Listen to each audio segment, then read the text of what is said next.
Statements related to human insulin are given below. तो human insulin से related statement दे रखी है, ठीक है, नीचे। Which statements is are correct about genetically engineered insulin. तो कौन सी स्टेटमेंट है जो करेक्ट है, जो जेनेटिकली इंजीनियर्ड इंसुलिन के बारे में लिखी हुई है। पहला है option A, pro hormone insulin contain extra stretch of C peptides.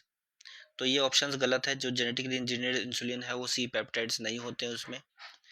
दूसरा है B options, A peptides and B peptides chain of insulin were produce separately in E coli. बिल्कुल सही है, ए पेप्टाइड्स और बी पेप्टाइड्स जो चेन है वो अलग अलग प्रोड्यूस होती है इकोलाई में, एक्सट्रैक्टेड, फिर उसके बाद उसको एक्सट्रैक्ट किया जाता है और combined by creating a disulphide bond between them. उसके बाद उन दोनों के बीच में डाइसल्फाइड बॉन्ड क्रिएट किया जाता है और ए और बी पेप्टाइड्स को जोड़ करके इंसुलिन बनाया जाता है एक्टिव, ठीक है। फंक्शनल इंसुलिन यहाँ पे बन जाती है, ऑप्शन ये ठीक है।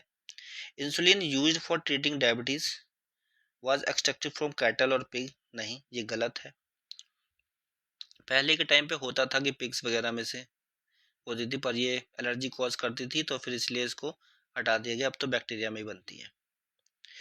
नेक्स्ट है pro hormone insulin need to be process for converting into mature and functional hormone.